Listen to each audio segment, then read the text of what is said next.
자, 이제 부교재 28페이지. 28페이지 맞지? 일단 장난감 도시는 이야기가 일단 1인칭 주인공 시점으로 간다. 근데 이 작품은 일단 어떤 식으로 진행이 되냐면 연작소설 형식처럼 1부, 2부, 3부 이런 식으로 진행이 돼. 그래서 장난감 도시가 1부에 속하는 거고 아버지가 여기서는 이제 감옥으로 나중에 가게 되고 근데 우리 교재에서는 그 내용이 안 나타나. 근데 두 번째에서는 이제 얘가 시골에 살고 있다가 전쟁 이후에 도시로 올라와. 그러니까 이 어린아이의 우리 이런 소설들을 뭐라고 하냐면 1인칭 주인공 시점이면서 어린아이의 시선, 한 10살짜리 10대 아이의 어린아이의 시선으로 이루어져 있는 우리 이런 작품들을 성장소설이라고 얘기해요. 근데 왜 우리는 1인칭 주인공 시점 같은 이런 작품들에서 어른의 시선으로 하게 되면 조금 더 수준 높은 작품이 나올 것 같지 않니? 근데 왜 굳이 어린아이의 시선을 쓰는 걸까? 소설자. 김대민? 왜 어린아이의 시선을 주로 이런 소설들을 쓰는 경우가 많지? 귀엽게 보이게. 아니 무슨 귀엽게 보이는 게 무슨 의미가 있어? 그 소설의 그 의도가 뭘까요? 전쟁이라는 것과 연관이 있는 거고 얘가 사실 전쟁 이후에 시골에 살다가 도시, 자기가 이제 꿈꿨던 도시에 왔는데 그 꿈꿨던 도시가 도시가 아닌 거야. 너무 비참한 거지. 가난하고. 그쵸? 그래서 이제 이런 생활의 모습에서 자기가 생각했지 못했던 도시의 모습을 느끼면서 성장해 나가는 과정들을 이제 그려내고 있는 작품이야. 우리 이런 소설들은 일단 어린아이의 시선은 날것의 시선이거든? 그러니까 어른들은 약간 좀 합리화시키잖아. 나름대로 이런 상황 속에서는 이렇게 생각을 하고 이런 것들은 약간 변명처럼 하지만 어린아이들은 그렇게 할 수가 없지. 있는 그대로를 전달할 수 있는 굉장히 어떤 느낌이죠? 어떤 일이 왜 나오는 거야 계속? 어린아이의 시선은 더 솔직하게, 그 다음에 더 생생하게 자기가 느끼는 대로 그걸 갖다 가면 없이 쓸 수 있어서 어린아이의 시선을 일부러 쓰는 겁니다. 그래서 우리가 보통 6.25 배경으로 하고 있는 작품들 중에서는 어린아이의 주인공 시점을 사용하거나 아니면 어린아이의 관찰자. 그러면 전쟁이라는 것도 어떻게 보면 어른들의 눈에서는 나름대로의 어떤 합리화라든가 그런 것들을 찾아가지고 변명하거나 이럴 수 있거든. 근데 어린아이들은 어떠니? 그냥 그 있는 그대로 날 것의 상황들을 전달하는 거야. 그리고 그냥 불쑥불쑥 눈치 없이. 그러니까 어떠냐면 더 생생하게 그 비극성이 더 강화되는 거예요. 무슨 말인지 아시겠죠? 비극성이 강화가 된다는 얘기는 무슨 말이냐면 시선 자체가 날것의 형태로 이루어져 있다는 거야. 자, 그럼 이 작품 보자. 제목이 장난감 도시야. 뭐 장난감 도시니까 뭐 어린아이 시선이라고 하니까 너희들 눈높이로 봤을 때 좀 쉽게 읽힐 수 있겠지? 자, 난생 처음 대해본 도시의 인상은 자, 이 주인공의 아직은 주인공이라고 내가 나라는 인물이 등장하지 않지만 여기 나오네. 도시의 인상은 천천히 얘기하기로 하자. 그렇게 하겠대. 도착하자마자 내가 찾은 것은 물이었다라고 얘기해. 그러니까 도시에 도착하자마자 내가 찾은 게 물이었는데 생각보다 여정은 짧았다. 자, 마을을 출발한 지 불과 2-3시간 만에 우리는 도시에 닿을 수 있었던 것이다. 자, 봐봐. 그리고 문장의 호흡이 어때요? 짧게 끊어지죠. 약간 간결한 문체, 호흡이 좀 빠릅니다. 작품을 보다 보면. 단순히 그 사이 실망 가지고 난 좀 실망할 정도였다. 그러니까 뭐냐면 얘가 지금 실망한 이유가 뭐냐면 여정이 짧았다는 거하고 그 다음에 불과 2시간 만에 도시에 도착했다는 얘기가 뭐야 이게 시시하게? 이거지. 자기가 생각할 땐 도시는 되게 멀리 있는 거라고 생각해놔봐. 자, 내가 지금까지 상상한 바로는 도시란 결코 그처럼 가까운 곳에 있는 게 아니었다. 자, 뭔지 알지? 내가 생각한 도시는 말이야 되게 미지의 세계. 저 멀리 있는 내가 꿈꾸고 있는 환상적인 세계라고 생각했는데 세상에 자기가 온 곳이 2시간이면 오는 곳이었던 거야. 거기서부터가 이 아이는 약간 실망한 거지. 도시란 보다 더 멀고 아득한 곳에 있어야만 했다. 이거 누구의 생각이야? 나의 평상시에 대한 도시에 대한 생각. 이거는 일종의 뭔지 아니? 동경이에요. 난 말이야 도시가 저기 있는 거라고 생각했어. 저 멀리. 그래서 그곳을 잡기 위해서는 철로 위를 바람처럼 내달리는 급행 열차로도 하룻밤은 꼬박 걸려야만 했다. 자기가 생각한 도시는 되게 멀리 있는 곳이라고 생각했던 거지. 그런데 우리가 타고 온 것은 털털거리는 짐차였다. 여기서부터 이제 자기가 생각했던 것과는 다른 기차를 타고 도시로 오게 된 거지. 그것으로는 고작 2~3시간밖에 걸리지 않다니 그처럼 가까운 곳에 있다는 사실이 무슨 결함처럼 내게는 느껴졌다. 뭔가 모르게 나 지금 문제가 있는 것 같은 거죠. 내가 온 도시가 내가 생각했던 그 도시의 환상이 깨져버린 거야. 자, 녀석들도 지금은 녀석들이라고 얘기하면 자기의 이제 시골 친구들, 시골 살고 있는 친구들, 이 녀석들이 지금도 그 교실에 앉아 있을 것이었다. 추측하는 거지. 사철나무가 병사들처럼 늘어서 있는 남양창으로는 풋풋한 햇살이 온종일 들이치고 방학개비 선생의 낮고 부드러운 목소리가 간단없이 흘러나오는 그 4학년 우리 반 교실이 말이다. 그럼 주인공 나는 4학년짜리 어린아이구나 라는 걸 알 수 있는 근거지. 유일하게 나의 자리는 비어있을 게다. 이건 뭐니? 당연히 얘가 지금 도시로 떠났으니까 나의 자리는 비어있을 것이고 추측으로 이루어져 있고 창 쪽에 둘째 주 6번째 책장 자기가 앉아있었던 곳 거기 내가 남긴 흠집과 낙서를 누군가 눈여겨보고 있을지도 모른다. 이게 뭐니? 다 추측에 의한 어떤 이 사고의 흐름으로 이루어져 있는 거죠. 내가 떠나왔으니까 그 자리는 그대로 있을 거고 이 자리에서 내 흔적을 누군가는 보고 있을 거고 그리고는 도예지로 손아깐 나를 조금은 이게 되게 중요한 다른 아이들도 너 도시로 간다며 부러워할 거라는 거야. 하지만 작정만 한다면 사실은 이게 뭐냐면 자기가 실상 도시에 와보니까 사실 작정만 한다면 누구나 쉽게 우리들을 쫓아올 수 있으리라고 나는 생각했다. 자기가 생각했던 도시가 아니니까. 자, 도시란 생각보다 훨씬 가까운 곳에 있기 때문이었다. 그래서 나는 조금 자존심이 상했다. 자, 스탑. 물어볼게. 시점에 대한 얘기 좀 잠깐 해볼게, 얘들아. 시점. 자, 우리 시점의 종류가 이제 시점은 크게 어떻게 되냐면 서술자지. 서술자의 거리를 나타내고 있는 건데, 자, 이거 한번 봅시다, 얘들아. 1인칭 시점 같은 경우에 우리 한번 봅시다. 1인칭 시점에는 무슨 시점과 무슨 시점이 있지, 얘들아? 주인공 시점과 관찰자 시점이 있지. 그 다음에 3인칭에서는 이제 소설 바깥에서 인물들을 바라보고 있는 관찰자 시점이 있고요. 전지적 작가 시점이 있거든. 근데 내가 이제 뭘 얘기하려고 하는 거냐면, 자, 일단 이제 시점이라는 용어를 보게 되면, 우리는 이렇게 보면 돼. 여기가 이제 이 소설 속에 등장하는 인물이야, 얘들아. 거리를 얘기하는 거야. 이 시점에 따른 이 거리에 가까이 있냐, 멀리 있느냐. 자, 여기에 나와 있는 인물을 중심으로 해서, 자, 여기는 이제 글을 쓴 작가입니다. 여기 서술자. 이 이야기를 끌어가고 있는 서술자가 있고요. 그 다음에 이 인물들의 이야기 속을 들여다보고 있는 독자가 있거든. 자, 우리는 여기서부터 이제 거리 정리를 좀 해봅시다, 얘들아. 자, 서술자와 인물 간의 거리가 가장 가까운 서술 시점은 무슨 시점일까요? 자, 서술자하고 인물이 밀착돼 있어. 그래서 자기 이야기를 하고 있거나 그 다음에 인물과 서술자의 관계가 가장 밀착되어 있는 서술자는 뭘까? 여기서 요 1인칭 시점, 3인칭 시점 이 4가지 시점 중에서 인물과 서술자가 가까운 시점은? 주인공 시점 자기 얘기를 자기가 하고 있기 때문에 인물과 서술자의 관점 가깝겠지. 그 다음에 또 누구? 전체 작가 시점도 모든 것들이 인물을 다 통과하고 있기 때문에 인물과 서술자의 관계가 가깝습니다. 자, 그 다음에 누구와의 거리도 있을까요? 서술자와 독자와의 거리를 봤을 때 누구의 거리가 또 서술자와 독자와의 거리가 가까울까?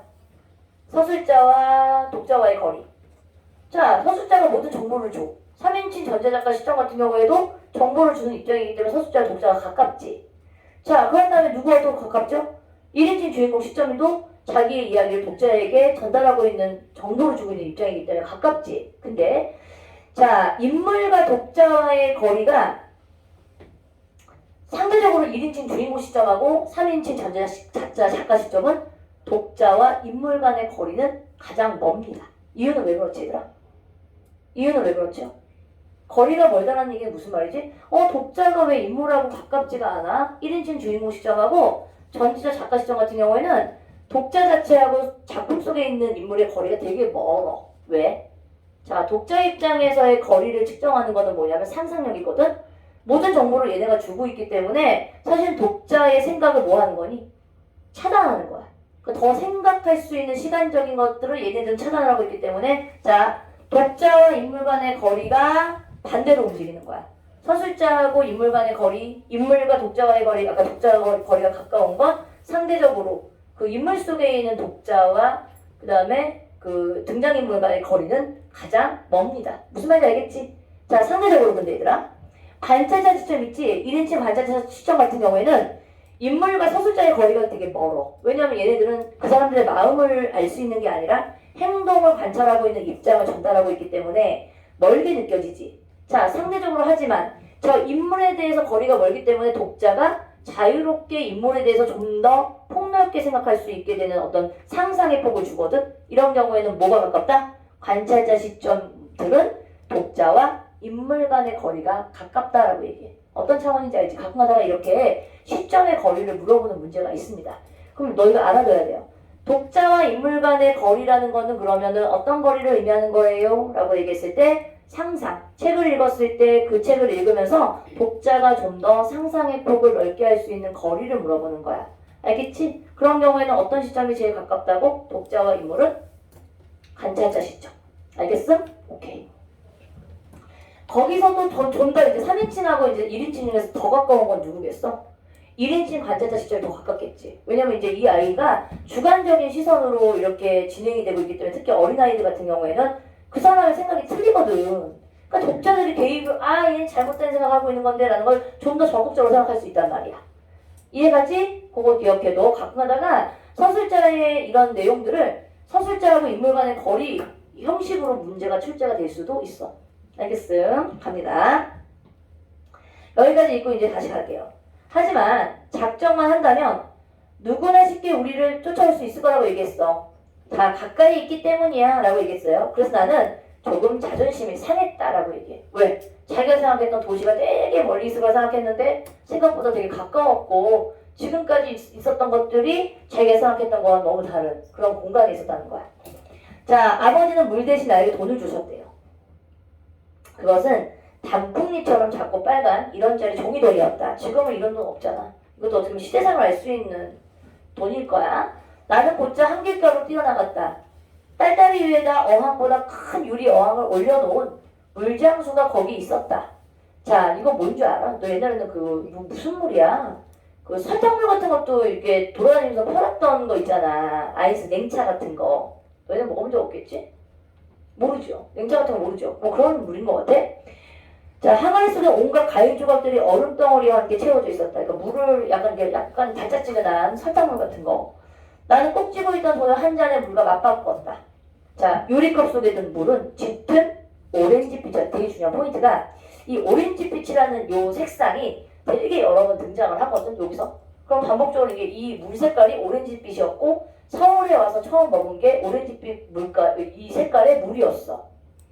자, 손바닥에 닿는 냉기가 갈증을 더 자극했다. 그러나 나는 마시지 않았다. 자, 이 도시와 그 생활이 주는 이 어떤 경위와 흥분 때문에 실상은 목구멍보다도 가슴이 더 타고 있었다. 나는 유리컵을 조심스럽게 받쳐든 채 천천히 돌아섰다. 자, 봐봐. 얘가 컵을 받아들고서 이렇게 돌아섰어요. 그러고는 두어를 떼어놓았다. 물론 나의 그 어리석은 짓은 용납되지 않았다. 나는 금세 제지를 받았던 것이다. 그 뭐냐면 이 아저씨가 야야야 컵 내놓고 가야지. 컵 왜 가져가 이런 거지. 뭔지 알지? 컵에다 따라서 파는 거 얘네처럼. 요즘에 종이컵이 아니었던 거지. 이봐, 너 그거 어디로 가져가는 거냐?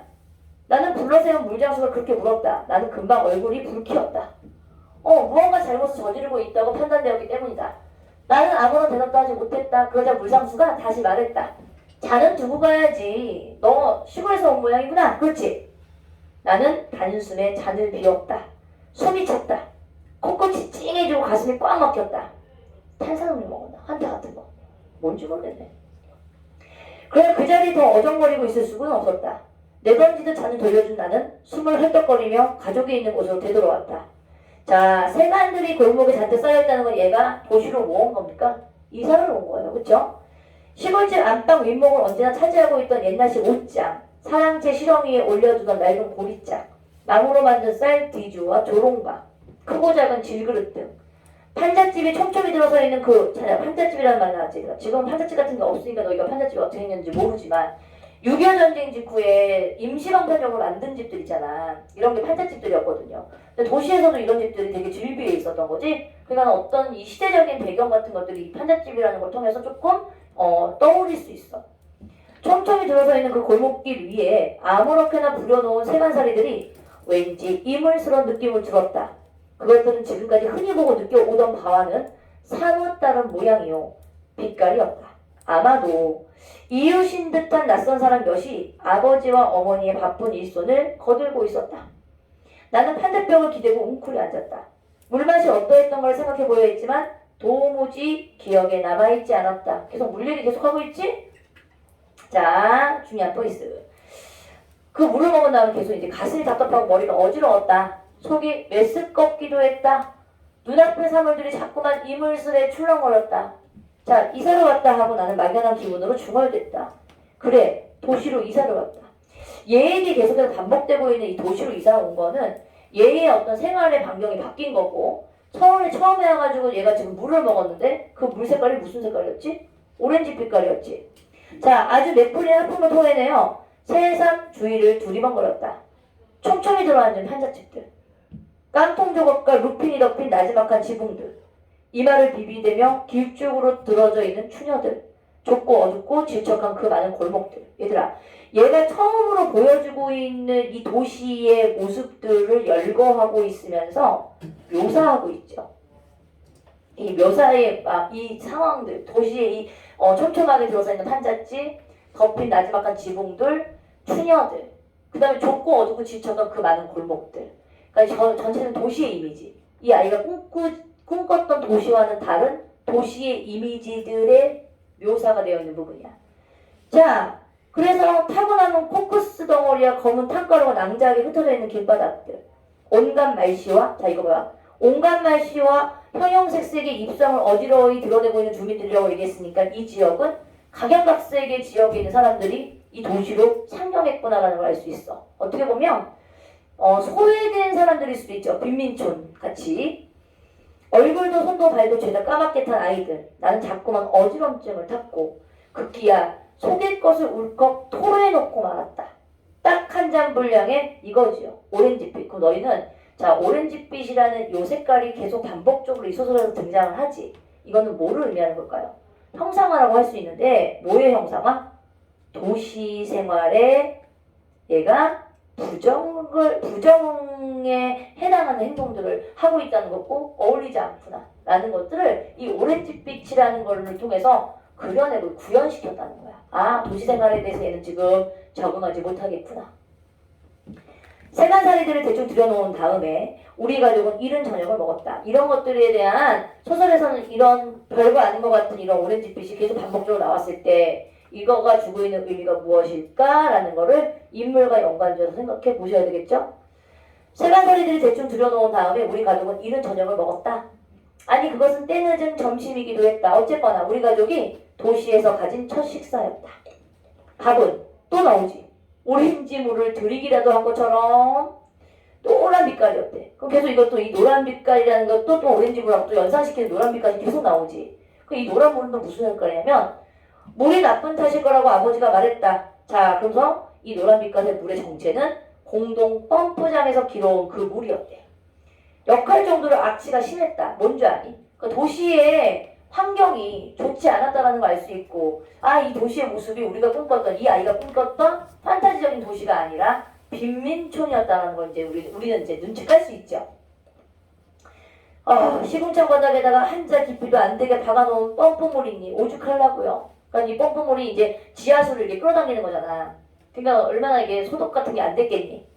자, 이건 결국 열악한 도시의 열악한 환경과도 연결이 되는 거야. 그럼 결국은 도시 생활의 부정은 오렌지빛, 노란빛, 이것들은 약간 아이러니하지 않니? 어떻게 보면 노란빛, 오렌지빛은 약간 밝고 희망적인 색깔의 이미지지만 여기서는 이 빛깔들이 도시의 어떤 부정 또는 이들이 가지고 있는 열악한 환경 이런 것들을 상징화시키고 있는 색깔이 되어버린 거야. 어머니는 아예 숟가락을 잡을 생각조차 없는 듯 조그만 목소리로 중얼대기만 했다. 아, 내다버린 부신물을 다시 퍼마시는 거나 다름없지 뭐예요. 하지만 나는 심한 어기에 시달리고 있던 판이었다. 게다가 어쨌든 귀한 이밥이었다. 식구들 중에선 제일 먼저 한 수를 떠넣었다. 그리고는 생전 처음 입에 넣어보는 음식처럼 조심스레 씹었다. 쎘네. 뭔지 알지? 퐁퐁물에서 길어가지고 밥 했으니까 그게 쎄맛 같아 나는 거야. 자, 아니 새의 녹냄새 같은 게 혀 끝에 달짝지근하게 느껴졌다. 다시 한번 숟가락을 퍼넣었다. 그 여자 또다시 오렌지빛 물을 마시고 났을 때처럼 다시 속이 물을 출렁거리기 시작했다. 얘는 오자마자 도시에 대한 부정이 벌써 나타나기 시작한 거지. 계속 오렌지빛이 계속 강조되고 있죠. 이래저래 피곤한 하루였다. 난폭불을 켤 것도 없이 우리 가족은 일찌감치 자리를 펴고 누웠다. 자, 조그만 방 하나. 우리 가족이 차지한 공간이 전부였다. 바닥도 벽도 천장도 죄다 판자 쪽으로 둘러친 그것은 방이라기보다는 흡사, 그냥 나무개짝 같은 느낌을 주었다.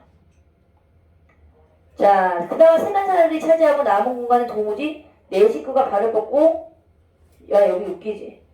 이거 지워버려. 이거 얘가 설명되어 있는 부분을 갖다가 옮겨놓은 것 같아. 있어야 될 부분은 삭제시키고 없어도 되는 부분은 굳이 여기다 집어넣어버렸어. 없애버려. 내 식구가 발을 뻗고 잡을 수 있는 누울 재간이 없었다. 어이없어. 몰라. 아니 나는 그냥 해마다 아니 매 시간마다 이게 난 그냥 부끄럽게 짝이 없는 이 교재.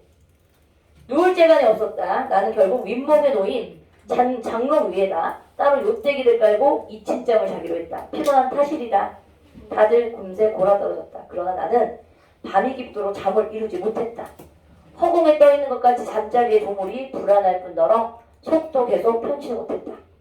게다가 판자벽 하나를 사이에 둔 이웃방에서부터 밤늦도록 낯선 사람들의 목소리가 건너왔다. 얘들아, 소설은 사실은 잘 읽어야 되는 부분이 뭐냐면 장면, 그다음 특별하게 이 사람이 심리적인 걸 직접적으로 얘기하지 않지만 이렇게 묘사되어 있는 부분이라든가 상황 설명이 좀 길지. 이런 걸 통해서 이 사람이 느끼고 있는 감정들을 끌어내야 되기 때문에 사실상 우리 친구들이 요즘에는 소설들에 대한 것들이 내가 생각할 때는 그 이야기인데 왜 이렇게 어려워할까라고 하는데 실질적으로 잘 못 끌어내는 경우가 많아. 무슨 말인지 알겠지? 그리고 오렌지 빛깔을 왜 자꾸 그렇게 강조해? 이런 거를 잘 못 찾을 수 있단 말이야. 자, 그러니까 이제 잘 보셔야 돼.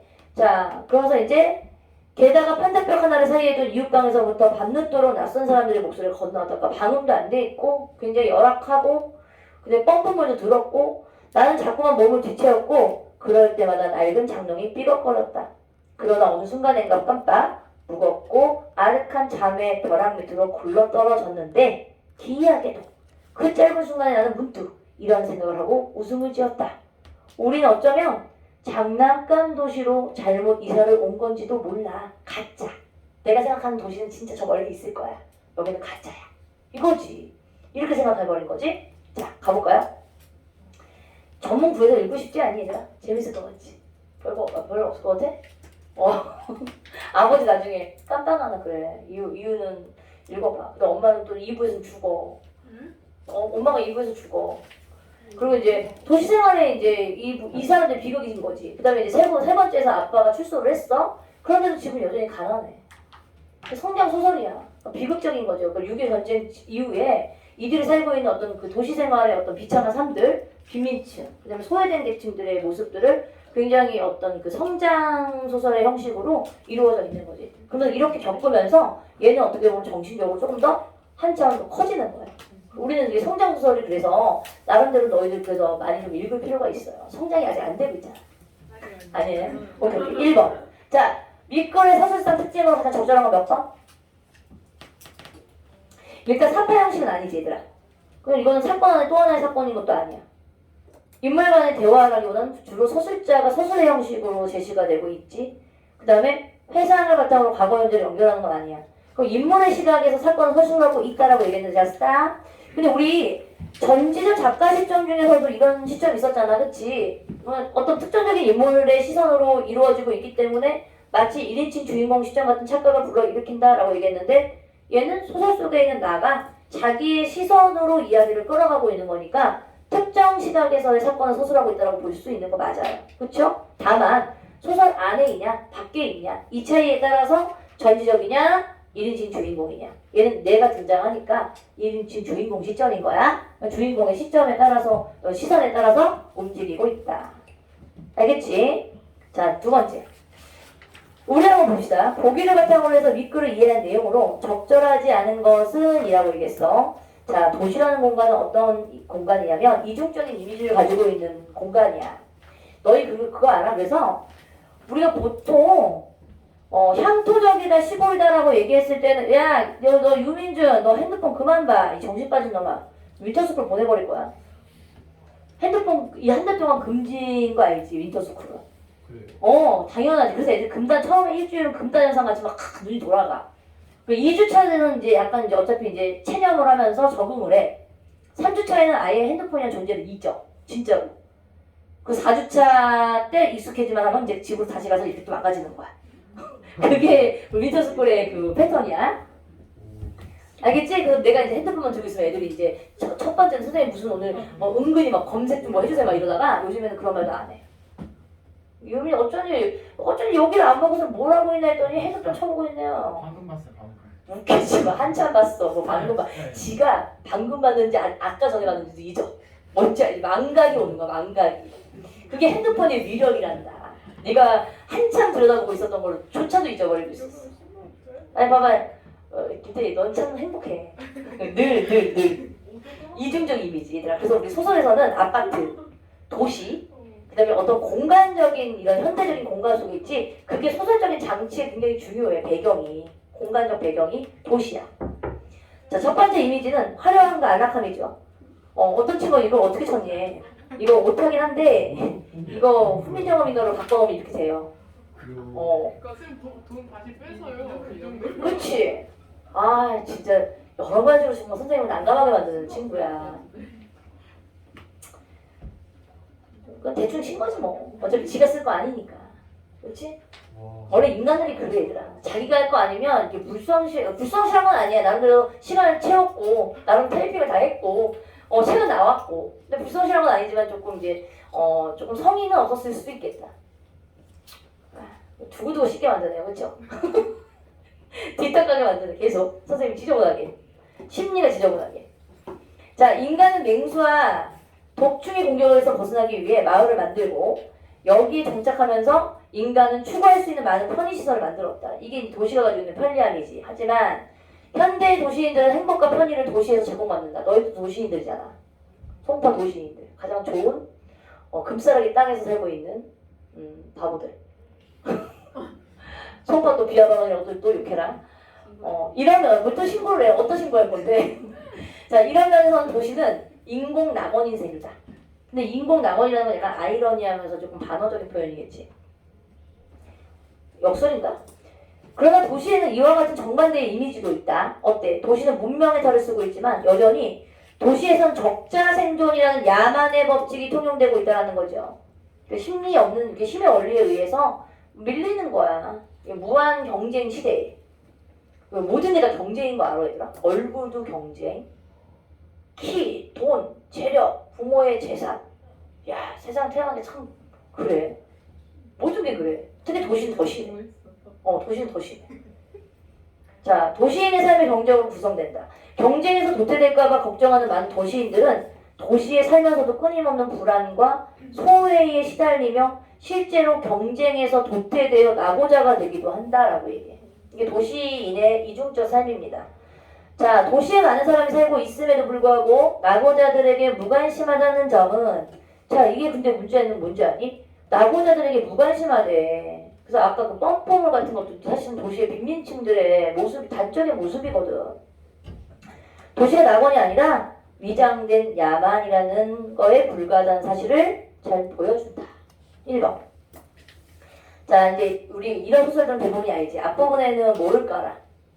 이런 어떤 소설 속에 나와 있는 구절을 이용해서 나의 가족들이 저녁을 짓기 위해 찾은 공동 펌프장은 도시가 낙오자들에게 무관심하다는 점을 보여주는 사례라고 할 수 있다. 맞아, 틀려? 맞죠? 근데 너희들 이런 공동 펌프장 본 적 없지? 나는 근데 본 적 있는데. 우리도 예전에, 너희들 송파 지역, 너희가 태어나기 전에 송파도 원래는 알죠? 압구정동이나 이런 데가 80년대 이런 데는 아직까지도 갈발이 안 됐을 때는 약간 뽕밭 이런 데였단 말이야. 한심하지? 뽕밭 이런 데였을 거란 말이야. 근데 나중에 이제 이걸 다 밀어낸 다음에 거기에 니네들이 지금 희까반짝한 건물들이 들어오게 된 거지. 근데 그 전에는 그 지금도 근데 구룡마을이라고 알지? 이제 거기 그 대치동 바로 옆에 그 유일하게 남은 판자촌이 있어. 그 쪽방촌이라고 하지? 그 방 한 칸짜리에서 할머니 할아버지들 막 깨게 막 한 달에 5만 원, 뭐 10만 원짜리 쪽방촌이 있는데 거기 주인들 사실 그 사람들 주인 아니다. 원래 그 구룡마을에는 대부분이 그 강남에서 엄청 돈 많이 가지고 있는 사람들이 구룡마을의 주인들이 많아요. 근데 그게 거기가 아직까지 근데 타워팰리스 바로 맞은편인데 그까지인 거야. 아 서울도 아직 저런 데가 있어? 이럴 정도야. 그 판잣집 이때의 모습처럼 그런 데가 지금 모여 있어. 막 예전에는 거기에 공동 펌프를 거기다 놓고서 거기에 이제 그 돈 거기 보니 그 집에 살고 있는 세입자들이 그 펌프물을 갖다가 박아놓고 그랬다니까. 근데 이제 아파트가 들어서고 있는데도 최후까지 남아있었던 그런 집들이 나 초등학교 때까지도 있었어. 사실은 있었어요. 그다음에 이제 나 중학교 올라갈 때는 이제 다 이제 정화가 되면서 도시가 다 싹 이게 바뀐 거지. 이렇게? 응. 그걸 이렇게 보면 완전 옛날 사람 같아. 완전 옛날 사람 같아. 얘기하다 보면은 얘네들 나 예전에 내가 그 옛날 내가 예전에 내가 선생님한테 수업 들었을 때는 막 6.25 때 얘기 듣고 진짜 6.25 때 얘기 듣고 뭐 60년대 막 데모하던 그 학생들 그 박정희 연구원에 막 총 맞아가지고는 막 생생한 역사 우리는 막 이러고 들었는데 지금 애들은 이런 이야기를 들으면서 뭐 이러고 있는 거야. 역사 살아있는 산 증인. 자 나이가 들이 바닥도 벽도 천장도 죄다 판자병으로 둘러친 곳으로 이사하게 된 것은 야 이게 도시인의 경쟁에서 낙오가 됐기 때문에 이리로 간 거니? 얘네는 원래 도시에 살던 애들이 아니고 시골에서 올라온 거기 때문에 과도한 경쟁에서 밀렸다고 볼 수가 없어요 사실은. 그쵸? 2번이 틀렸죠.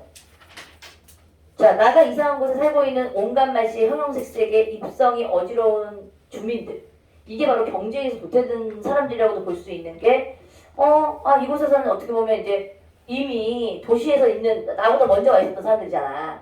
그러니까 이 사람들은 어떻게 보면 경쟁에서 밀려서 소외된 이런 빈민층에 살고 있을 인물들로 그려지고 있는 게 맞을 수 있겠지.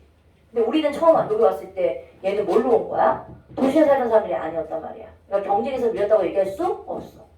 자, 나가 도시들보다 더 멀고 아늑한 곳을 상상했다는 것은 이사하기 전에는 도시에 대해 부정적 이미지를 지니고 있지 않았다는 것을 드러내고 있는 거 맞지?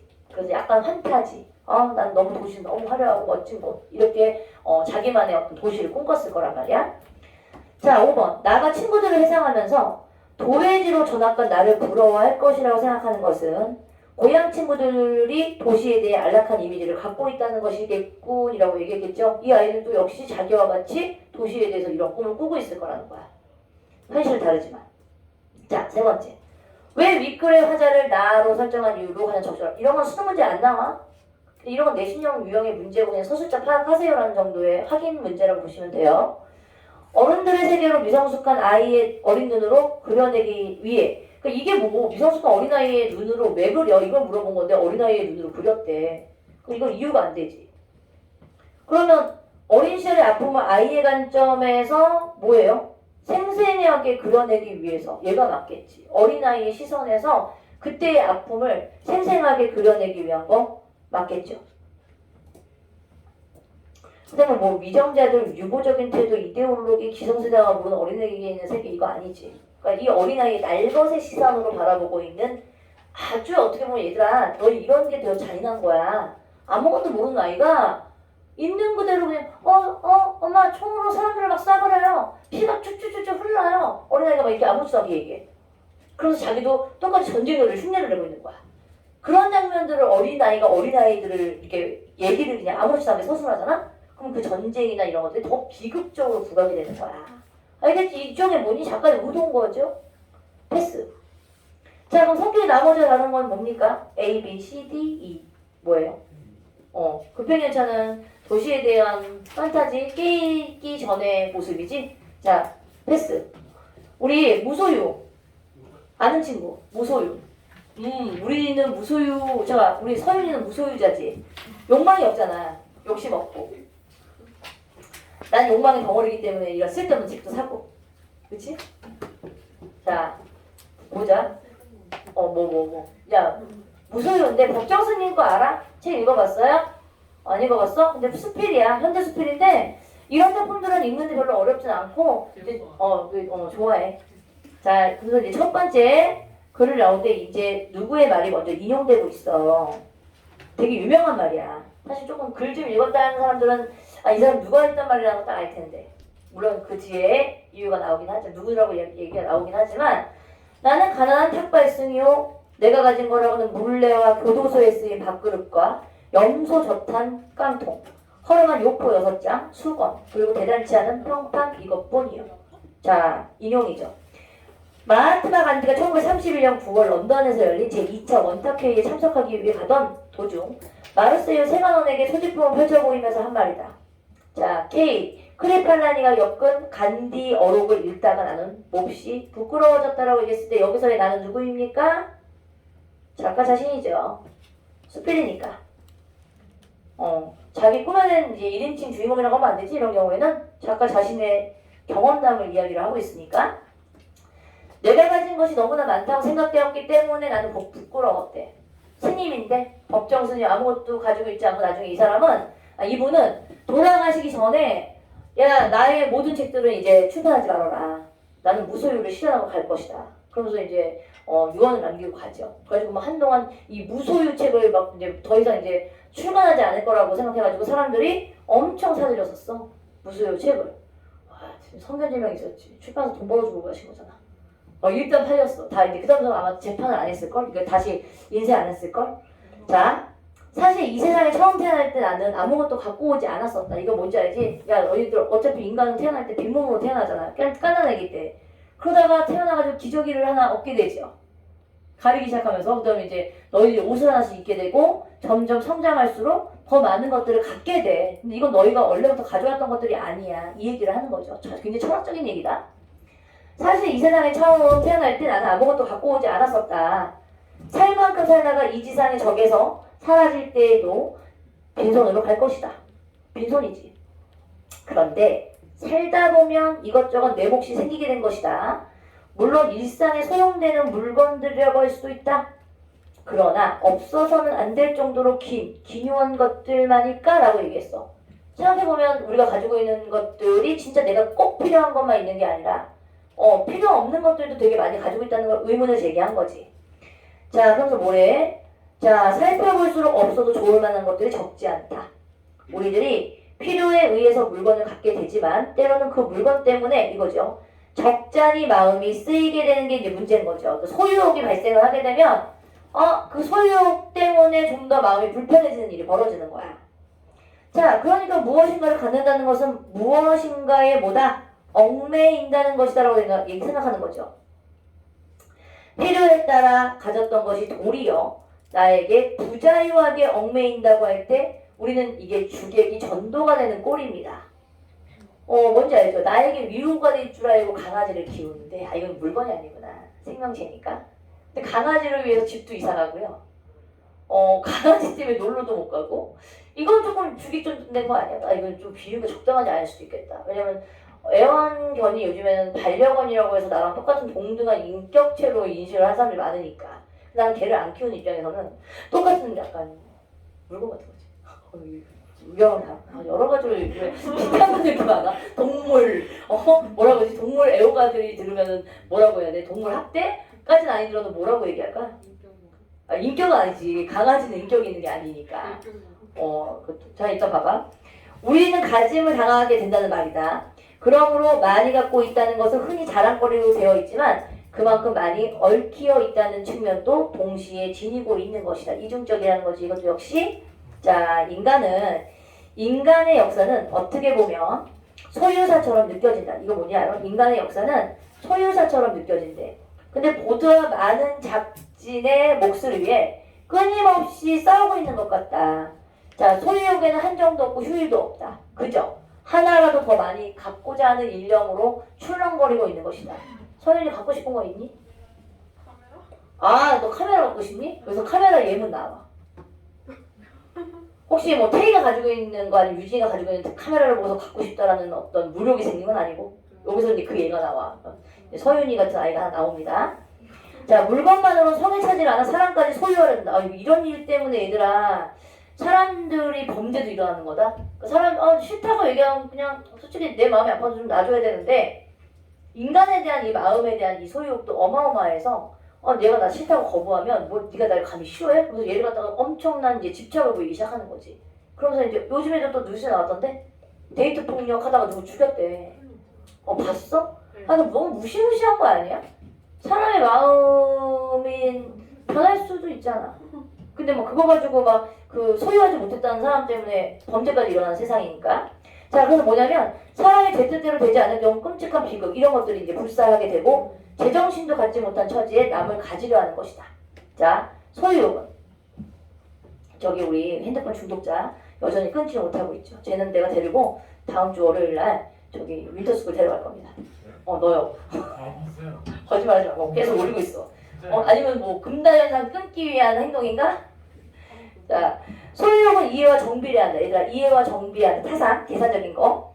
그것은 개인뿐 아니라 국가 간의 관계에서도 마찬가지다. 어제의 맹방들이 오늘에는 맞서게 되는 거야. 왜 그런지 알지, 얘들아? 이게 이해타산적인 문제 때문에 적이 될 수도 있다는 얘기야. 그 다음에 서로 우르렁대던 나라끼리도 친선사전을 교환하는 사례도 우리는 얼마든지 보고 있다. 그래서 어저께까지는 왼수였는데 또 손을 잡아. 그래서 이거 우리의 목적을 위해서. 그렇죠. 자, 그것은 오로지 뭐에 바탕을 둔 소유에 바탕을 둔 이해관계라고 얘기했고 만약 인간의 이거 야 오타가 인가가 아니고 인간이야. 인간의 역사가 소유사에서 무소유사로 그 향을 바꾼다면 어떻게 될까? 아마 싸우는 일은 거의 없을 것이다. 내 건 네가 나가더라. 내 것도 네 것이다. 이렇게 하면 싸움이 있겠니? 서로 주려고 난리 치겠지. 쓰레기를. 이건 네 거야. 나 안 가질 거야. 주지 못해 싸운다는 말은 듣지 못했다. 그쵸? 간디는 또 이런 말도 했다. 인용. 내게는 소유가 범죄처럼 생각된대. 그가 무엇인가를 갖는다며 같은 물건을 갖고자 하는 사람들이 똑같이 가질 수 있을 때 한다는 것. 그러나 그것은 거의 불가능한 일이므로 자기 소유에 대해 범죄처럼 자책하지 않을 수 없다는 것이다. 우리들의 소유관념이 때로는 우리들의 눈을 멀게 한다. 그래서 자기의 분수까지도 돌볼 수 없이 들뜨게 되는 것이다. 그러나 우리는 언제가 한 번은 빈손으로 돌아갈 것이다라는 걸 맞지 얘들아. 인간은 언젠가는 빈손으로 갑니다. 그래서 우리 그 김국환이라는 가수의 탑탑타란 노래가 있어. 알몸으로 태어나서 옷 한 벌은 건졌잖소. 알아? 알몸으로 태어나서 옷 한... 그 노래야. 근데 그 아저씨 은하철도 999 아저씨인데 그 노래가 굉장히 철학적인 노래야. 메시지가 되게 강하지. 자, 그래서 이제 내 욕심마저 버리고 훌훌 떠날 것이다. 우리의 욕심은 우리 게 아니야. 우리도 언젠가는 이 욕심이 사라지는 거니까. 하고 가는 물량일지라도 우리는 어떻게 하지 못할 것이다. 그래서 뭐래? 크게 버리는 사람만이 여기에 마지막에 뭐가 나오냐면 크게 버리는 사람만이 크게 얻을 수 있다는 말은 사실은 뭐지? 무슨 표현이지? 역설이죠. 물건으로 인해 마음이 상하고 있는 사람들에게 한 번쯤 생각해 볼 말씀이다. 그리고 아무것도 갖지 않을 때 비로소 온 세상을 차지하게 된다는 것이 무소유의 영리. 이게 이제 역설적인 표현에서 오는 이치야. 자, 근데 우리 그 무소유를 주장했던 이 스님과 다르게 스님인데 무력의 덩어리였던 그 알지? 내가 20년 전부터 마음에 안 들었었거든. 그 스님이. 뭔가 우리가 얼굴이 곱상하게 생겨가지고 좀 그랬는데 여지없이 또 이게 또 나의 그 선입견을 여지없이 확인시켜주는. 아니 스님이 어쩜 그렇게 무료기감할 수가 있지? 정말 역대급 스님이야. 세속적인 욕망이 엄청나. 윗글에 대한 설명을 적절하지 않은 건 몇 번 얘들아? 자, 일단 인용 나왔지? 간디 말. 그 다음에 마지막에 역설적 표현을 통해서 주제 강조하고 있는 거 맞지? 그 다음에 유명인의 일화를 소개하고 있는 것도 이제 간디의 일화를 한편 소개시켜준 것도 맞고, 그 다음에 특정한 상황을 가정해서 자신의 주장을 이어가고 있는 거 맞는데, 개념을 정의합니까? 개념의 어떤 낱말의 뜻이라든가 이런 걸 제시하면서 제시되고 있는 게 아니지. 근데 우리 친구들이 가끔 가다가 서술상의 특징 같이 아주 간단한 기본적인 문제를 되게 놓치고 있는 경우가 되게 많아. 의외로. 이 정도는 시연이가 너희가 찾을 수 있다 치지만 왜 그런지 아니? 어느 정도 기본적인 큰 윤곽에서는 이 글을 읽을 수 있는데 기본이 탄탄하지 않으면 서술상의 특징을 찾는 문제 같은 경우에 흔들립니다. 표현 방법도 못 찾고요. 우리가 생각할 때 되게 별거 아닌 문제 같은 거에서도 오답이 되게 많아지는 거지. 2번. 자, 그럼 기억을 바탕으로 해서 간디의 생각을 추론한 것으로 적정한 건 뭐니? 얘들아, 이거 왜 그래? 라고 얘기했지? 내게는 소유가 범죄처럼 생각된대. 이거 왜 그럴까요? 사람들이 모든 게 다 똑같이 가질 수 있을 때 한다는 것. 근데 그것은 거의 불가능한 일이다라고 얘기했지? 그럼 자기 소유에 대해서도 범죄처럼 자책을 한대. 그럼 이 사람은 간디는 어떤 사람의 생각을 추론했을까? 절대적인 무소유는 아니었을 것 같고. 맞아? 절대적인 무소유는 아무것도 가진 게 없어야 되는 건데 그건 아니고 부의 평등한 분배를 추구했을 것 같지. 내가 진짜 적당하게 내 거 조금 이렇게 분배할 수 있는 평등함. 자, 이제 우리 3번 문제 잠깐 볼까 얘들아? 이제 카메라인데 서윤이야. 평소 카메라에 관심이 많았던 영수가 철수가 새로 산 K라는 제품이 마음에 들었대 얘들아. 이 철수의 새로 산 K라는 제품이 마음에 들어서 철수에게 카메라를 빌려달라고 부탁을 했대요. 빌려주겠니? 근데 이 두 사람 둘 다 철수도 자기 물건에 대한 소유욕이 당연히 있기 때문에 안 빌려줬겠지. 자, 그리고 카메라 촬영을 위해 주말마다 동호회 사람들과 야외 촬영을 나갔다. 그러다 보니 가족들과 함께할 시간이 부족해져서 가족들의 미움까지 사게 되었다. 결국은 이 사안 때문에 가족들과도 거리가 멀어진 거지. 더욱이 은행에서 또 대출까지 받았대요. 돈도 갚지 못해 경제적 형편도 어려워지고 있었다. 결국은 이 소유욕 하나 때문에 모든 게 더 멀어지게 된 케이스야. 그리고 영수는 가족과 보다 많은 시간을 갖고 싶었지만 그 장에 투자했던 돈이 아까워서 사진 촬영 동호회를 포기할 수 없었다라고 얘기해. 자, 그럼 결국은 소유욕 때문에 결국은 자기를 얽매이게 만든 예시에 해당하는 거겠지? 자, 그럼 1번. K에 대한 철수의 소유욕으로 인해 인간 사이의 갈등이 느꼈다라고 얘기했는데 사실은 철수도 카메라를 빌려주고 싶지 않았기 때문에 영수가 내적 갈등을 일으키고 결국은 카메라를 사게 만드는 원인을 제공한 거 맞지? 맞아요? 근데 문제 예시가 좀 이상하긴 해. 그럼 필요에 의해선 K가 도리어 영수를 부자유하게 만들고 있는 거 맞지요? 자, K에 대한 소유욕을 버린다면 가족 간의 갈등을 해결할 수 있을 것입니다. 맞아요? 맞죠? 가족 간의 어떤 사이를 좀 더 돈독하게 만드는 거를 중시하게 생각했다면 이 사람은 동호회 같은 거를 포기하겠지. 근데 포기하지 못하지. 대출금도 있고 아까워서. 자, 그러면